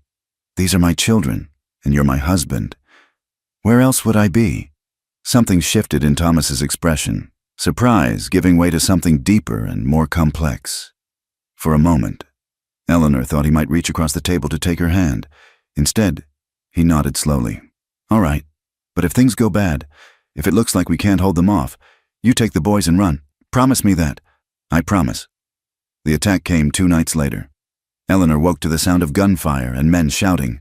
For a moment, she lay frozen in bed, hoping it was just a bad dream. Then she heard Thomas's voice bellowing orders in the yard, and reality crashed over her like cold water. She threw on her robe and ran to the window. In the moonlight, she could see muzzle flashes near the barn and dark figures moving between the buildings. The rustlers had decided to hit the ranch directly. Eleanor ran to the boys' room. Daniel was already awake, sitting up in bed with wide, frightened eyes. Samuel was still asleep, somehow undisturbed by the chaos outside. "What's happening?" Daniel whispered. "Bad men are trying to steal our cattle," Eleanor said, forcing her voice to stay calm. "Your papa and the ranch hands are fighting them off. I need you to be very brave and help me with Samuel." Daniel nodded solemnly, already reaching for his clothes. Eleanor gently woke Samuel, who began to cry when he heard the gunshots. "It's all right, sweetheart," she soothed, lifting him into her arms. "We're going to play a game of hiding, just like we practiced." She'd made it into a game over the past few days, teaching the boys where to go if there was ever trouble. Now she was grateful for that foresight as she led them quickly downstairs to the kitchen. The root cellar was accessed through a trapdoor in the pantry floor. Eleanor had prepared it with blankets, water, and food, hoping she'd never need to use it. She lifted the door and saw Daniel's face pale at the dark opening below. "I don't want to go down there," Samuel whimpered, I know, baby, but it's safe, and Papa will come get us when the bad men are gone. Eleanor was about to follow the boys down when she heard a crash from the front of the house. Someone was trying to break in. Her blood turned to ice. If the rustlers got into the house, they'd find the boys easily enough. The root cellar was good for hiding from casual searchers, but not from men who had time to look thoroughly. "Daniel," she whispered urgently, "take Samuel and hide in the very back corner. Cover yourselves with the blankets and don't make a sound no matter what you hear. I'll be back soon." "Where are you going?" Daniel's voice was tight with fear. "To make sure the bad men don't find you." Eleanor closed the trap door and quickly rearranged the pantry to hide it. Then she grabbed Thomas's shotgun from beside the kitchen door, a weapon she'd learned to load and fire during her first week on the ranch. The front door splintered just as she reached the hallway. Two men burst into the house, both armed and moving with the confidence of people who thought they faced no real opposition.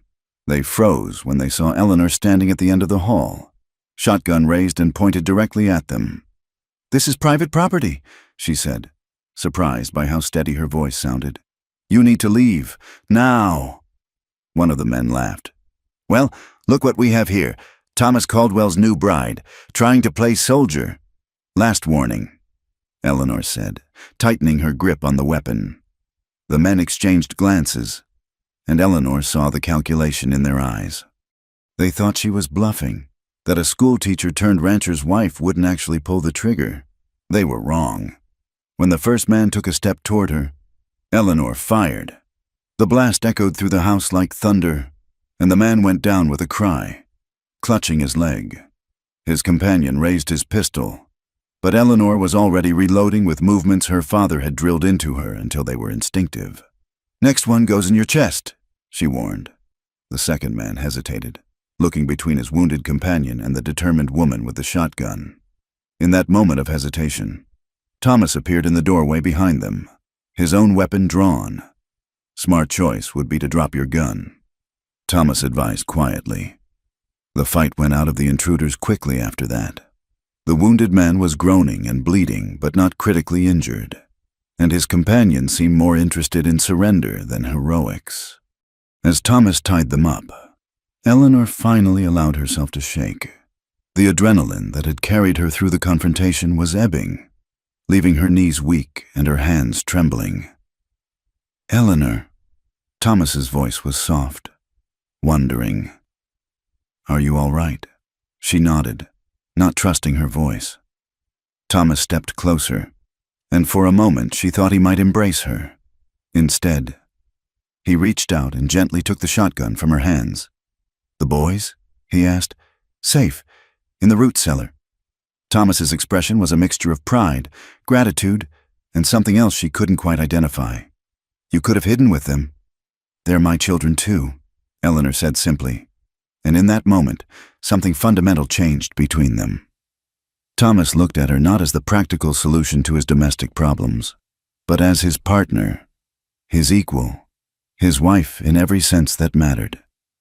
"Yes," he said quietly. "They are." In the days following the attack on the ranch, something shifted in the Caldwell household like ice breaking up on a spring river. The change was subtle at first, a hand lingering on a shoulder, conversations that lasted longer than necessary, glances that held more warmth than mere partnership required. Eleanor felt it most acutely in the small moments. When Thomas returned from checking the cattle each evening, he sought her out in the kitchen not just to report on the day's work, but to ask about her thoughts, her concerns, her plans for the boys' education. When she tended to Jake Morrison's healing shoulder wound, Thomas watched with an attention that seemed to catalog every competent movement of her hands. "You've got a gift for healing," Thomas observed one afternoon as Eleanor changed Jake's bandages in the kitchen. The ranch hand had been staying in the house since the attack, and his shoulder was mending well under her careful attention.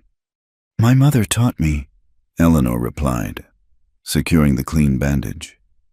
"She said every woman should know how to tend wounds in illness. Never knew when you might be the only help available."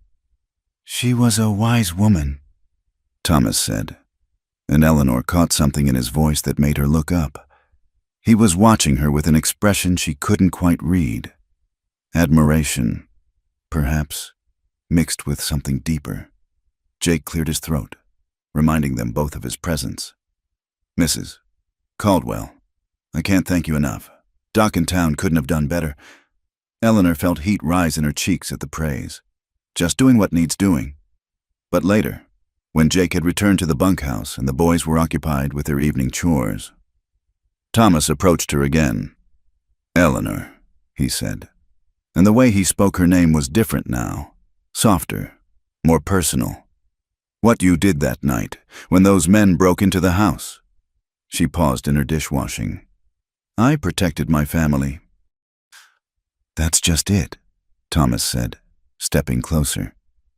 "When did you start thinking of us as your family? Really thinking of us that way?" Eleanor considered the question seriously. As she did all important matters, "I'm not sure there was a single moment. It happened gradually. I think watching Daniel struggle with his letters and feeling proud when he succeeded, seeing Samuel's face light up when I braided friendship bracelets with him, listening to you talk about your plans for expanding the herd, and realizing I cared about those plans succeeding." She dried her hands on her apron, not quite meeting his eyes.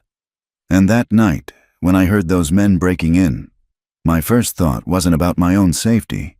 It was about keeping them away from the boys. From you." Thomas was quiet for a long moment.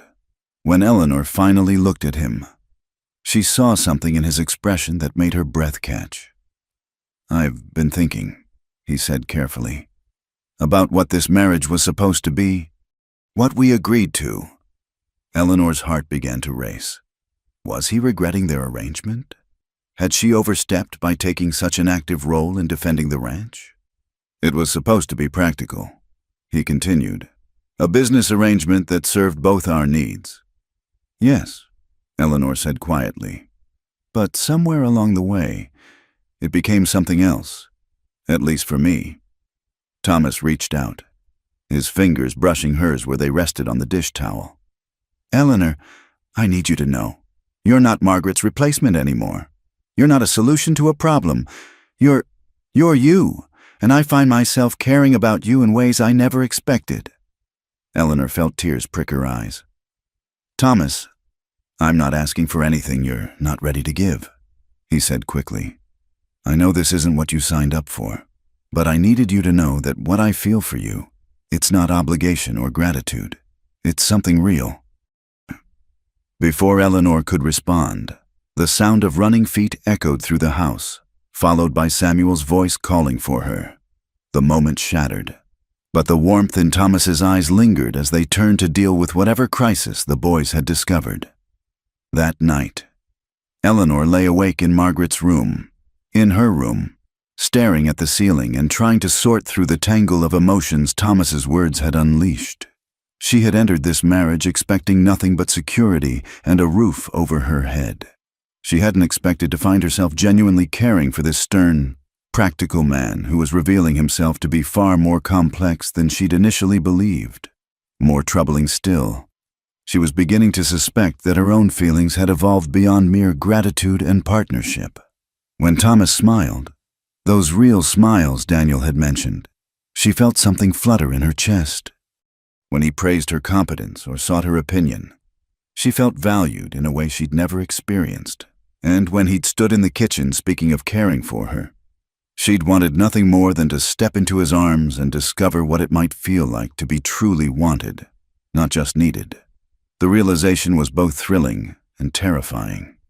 3 weeks later, the territorial marshal finally arrived with 2 deputies to investigate the cattle rustling. Marshal William Brady was a weathered man in his 50s who listened to their account with the patient attention of someone who dealt with similar situations before. "Railroad speculation," he confirmed when Thomas finished explaining about the land acquisition attempts. "We've been tracking a group that's been operating across 3 territories.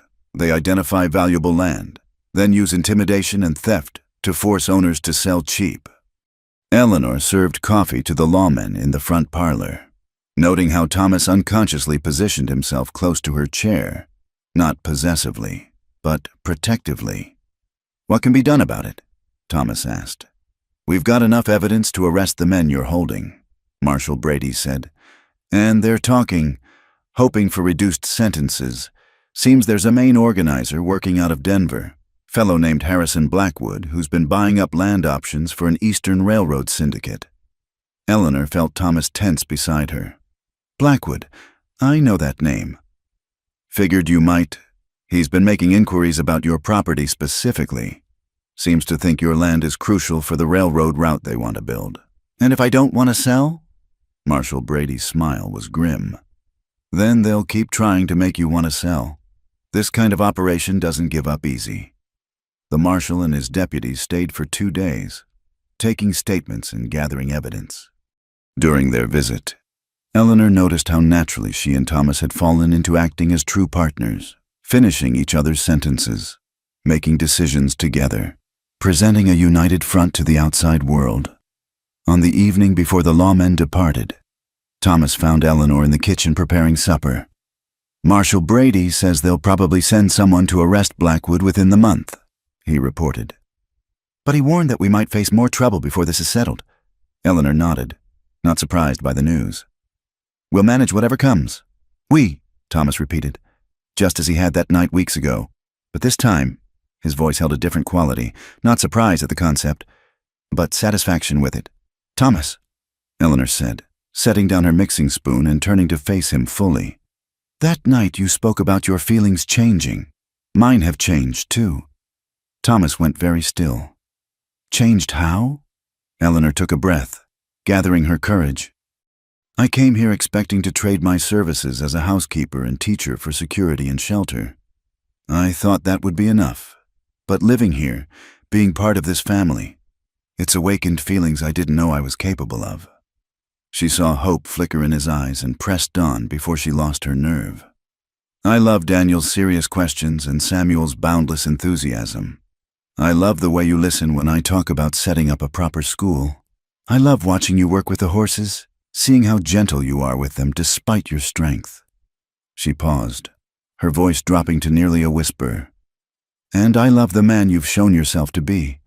Not just the practical rancher who offered me a marriage of convenience, but the father who carries his children's pictures in his pocket, the leader who inspires loyalty in his men, the husband who defends his wife's honor even when he barely knew her." Thomas stepped closer, his hand reaching up to cup her cheek. "Eleanor." "I'm not asking you to forget Margaret," Eleanor said quickly. "I would never ask that. But if there's room in your heart for someone new, someone different, then I'd like the chance to earn a place there." Thomas's answer was to lean down and kiss her, not with the formal politeness of their wedding day, but with the warmth of a man who had found something precious he'd thought lost forever. Eleanor melted into the kiss, her hands finding their way to his shoulders, feeling the solid reality of him under her palms. When they finally broke apart, both breathing hard, Thomas rested his forehead against hers. "There's room," he said simply. "Margaret will always be part of my past, but you're my present, my future, if you'll have me." "I'll have you?" Eleanor whispered. From the hallway came the sound of rapid footsteps, and they sprang apart just as Daniel appeared in the doorway, followed closely by Samuel.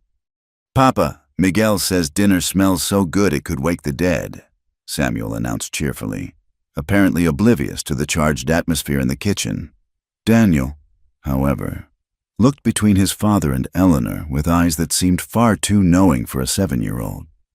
After a moment, a slow smile spread across his face. "You were kissing," he said matter-of-factly. Eleanor felt her cheeks flame, but Thomas just chuckled and ruffled his son's hair. "Indeed we were." "Does that mean you really love each other now?" Samuel asked with the directness of childhood. "Not just married for practical reasons love, but real love?"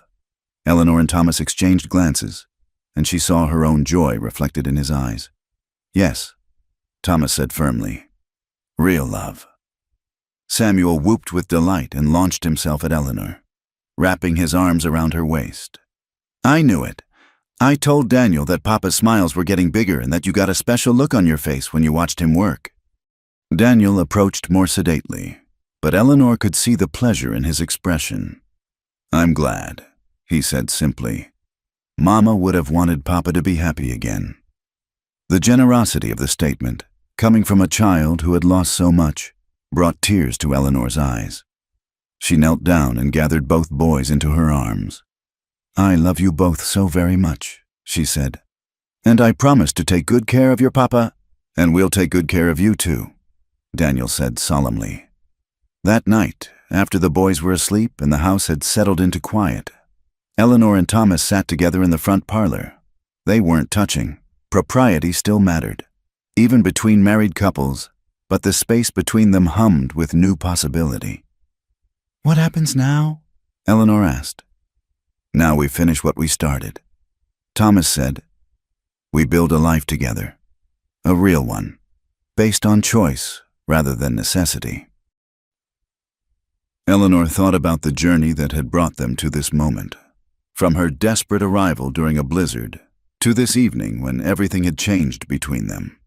It hadn't been the romance of storybooks, but it had been real, built on respect and partnership, tested by adversity, and strengthened by the decision to keep choosing each other. "I'd like that," she said. Thomas reached over and took her hand, intertwining their fingers. "The railroad business isn't over. There may be more trouble ahead. Then we'll face it together." "Together," Thomas agreed, bringing her hand to his lips and pressing a gentle kiss to her palm. Outside, the Montana wind howled across the plains, carrying the promise of another storm. But inside the Caldwell house, warmth and light pushed back the darkness. They had found something neither of them had been looking for when they made their practical arrangement. They had found love growing in the space between necessity and choice, taking root in shared purpose and blooming into something that would weather whatever storms lay ahead. It wasn't the beginning Eleanor had dreamed of as a young woman, but it was a beginning nonetheless. And sometimes, she reflected as she sat beside her husband in the glow of the firelight, the best stories were the ones you never saw coming. Spring came early to Montana territory that year, arriving with the kind of gentle warmth that made Eleanor believe in new beginnings. The last of the snow had melted from the pastures, revealing green grass that seemed to shimmer with possibility. 6 months had passed since the arrests of Harrison Blackwood and his associates, and the Caldwell Ranch had settled into a rhythm of peace and prosperity that felt almost too good to be true. Eleanor stood at the kitchen window, watching Thomas work with a new colt in the corral while Daniel and Samuel perched on the fence, offering encouragement and advice that the horse ignored with dignified patience. The scene filled her with such contentment that she had to pause in her bread-making to simply absorb it. "Mama, the school children are here," Samuel's voice carried from the front yard, bright with excitement. Eleanor wiped her hands on her apron and hurried to greet her students. The informal school she'd started in the upstairs room had grown from just Daniel and Samuel to 8 children from neighboring ranches, their families grateful for the opportunity to provide proper education without the long journey to town. The morning lessons proceeded with the usual mixture of eager questions and restless squirming. Eleanor found herself thinking, not for the first time, how different her life had become from the uncertain, desperate woman who had arrived at these gates during a blizzard. That woman had been seeking mere survival. This woman, Mrs. Eleanor Caldwell, had found something far richer. At midday, when the children broke for lunch, Eleanor was surprised to see Thomas approaching the house with an expression she couldn't quite read. He'd been spending most of his time in the north pasture, preparing for the spring calving season. "Eleanor," he called, "could I speak with you for a moment?" She followed him to the front porch, noting the way he kept glancing toward the road as if expecting someone. "Is something wrong?" she asked. Before Thomas could answer, the sound of wagon wheels drew their attention. A small convoy was approaching, not the usual ranch traffic, but something more formal.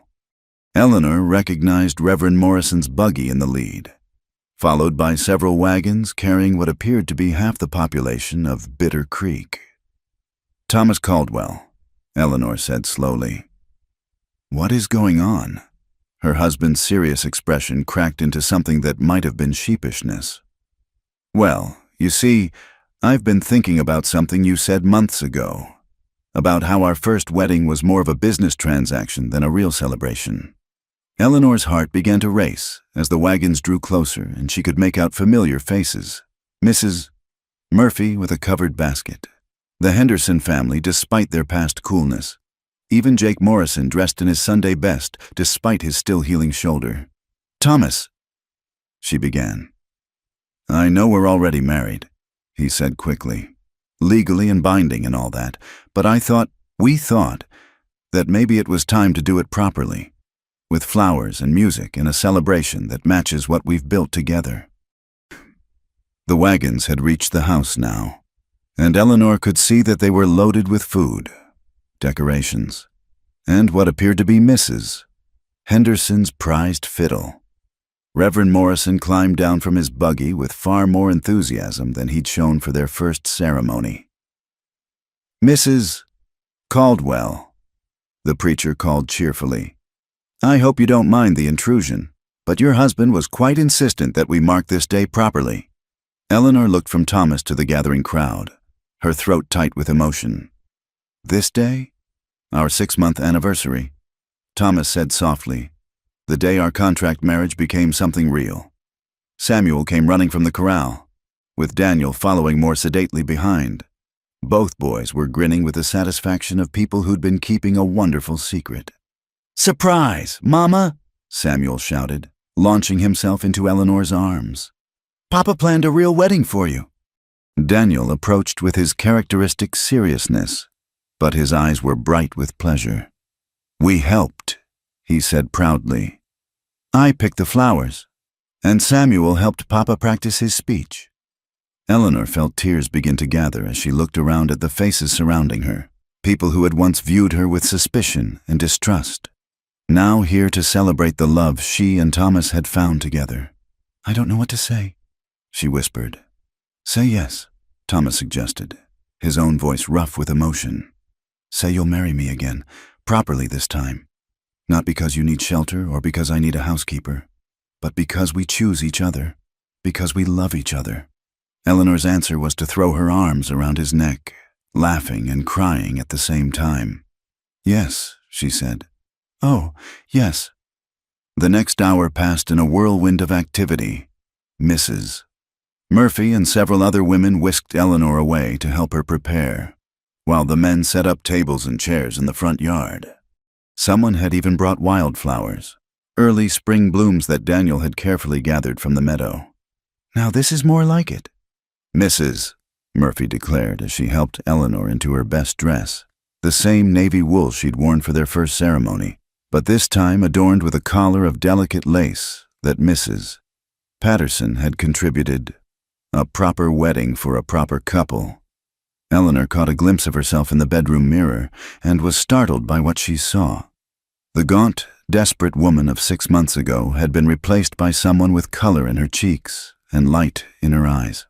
She looked like a woman who was loved and knew it. When she emerged from the house, Eleanor found the front yard transformed. Tables groaned under the weight of contributed food. Children ran between the adults with the boundless energy of celebration.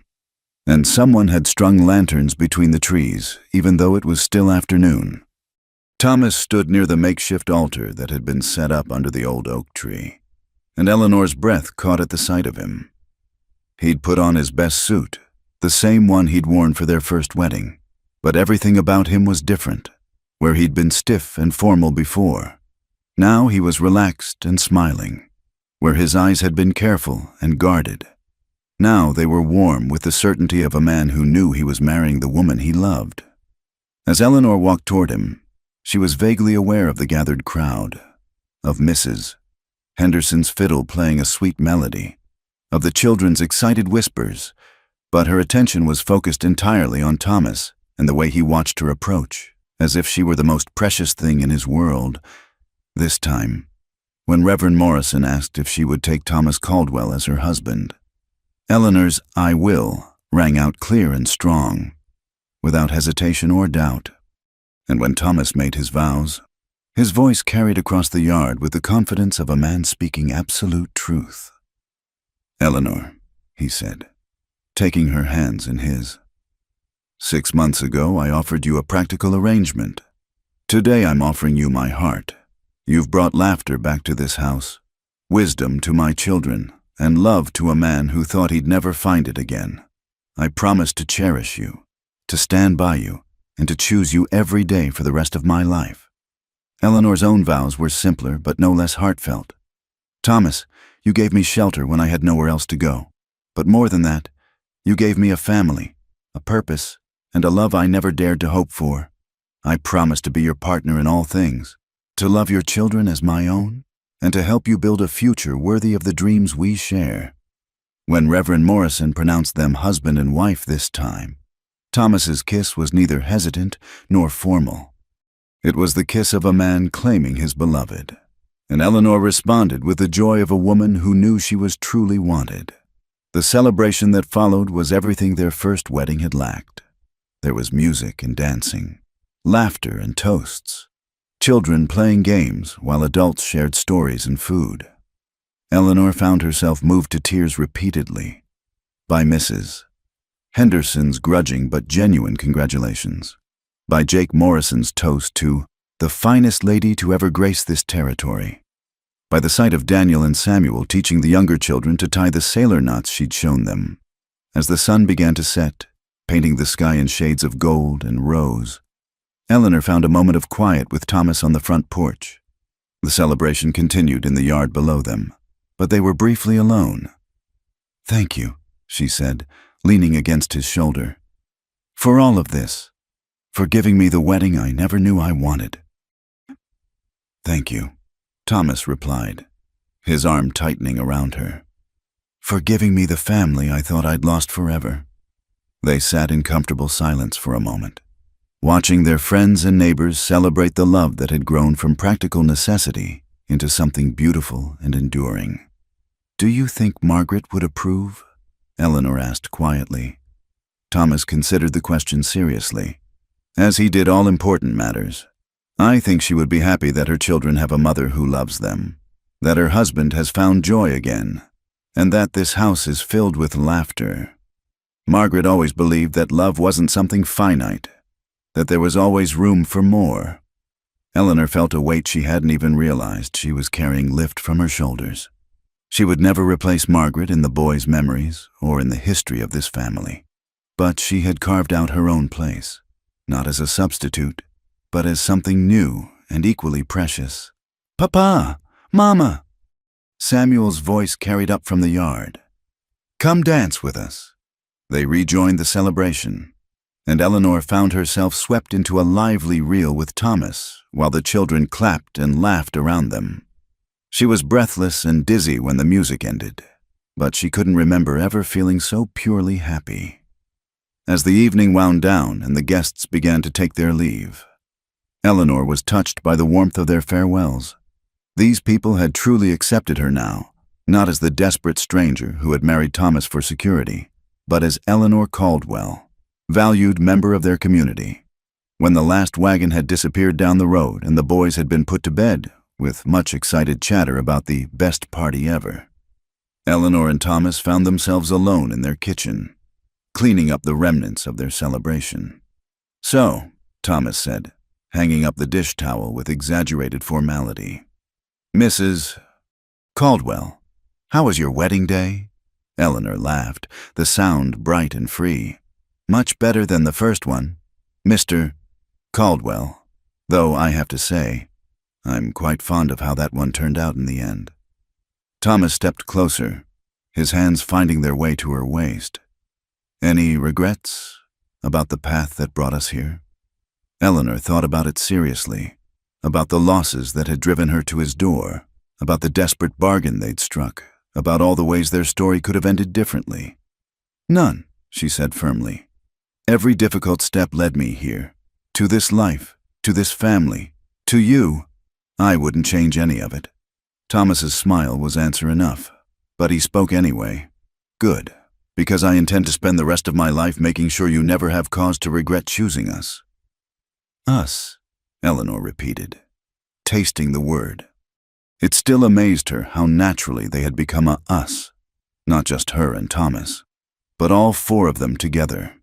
A family forged not by blood but by choice and commitment and love. Outside, the Montana wind whispered across the plains, carrying the promise of summer warmth and autumn harvests, of years stretching ahead filled with the ordinary magic of shared days and common purpose. But inside the Caldwell house, warmth and light held steady against any storm. They had started with a contract, a practical arrangement between two people who needed what the other could provide, but they had built something far more valuable, a true family, founded on love that had grown slowly and surely, tested by adversity and strengthened by choice. It wasn't the beginning Eleanor had dreamed of as a young woman, but it was perfect in its own way. Because sometimes the most beautiful love stories weren't the ones that began with passion and roses, but the ones that began with two people choosing to stay, to work, to hope, and discovering along the way that they had found something worth keeping forever. In the harsh frontier of Montana Territory, where survival often mattered more than sentiment, Eleanor Caldwell had learned that love didn't always arrive with fanfare. Sometimes it came quietly, wearing work clothes and practical promises. Sometimes it grew in the space between necessity and choice, taking root in shared purpose and blooming into something that could weather any storm. And sometimes, if you were very fortunate, it became the foundation upon which you built not just a marriage, but a home, a family, and a future worthy of all the hope you'd ever dared to carry.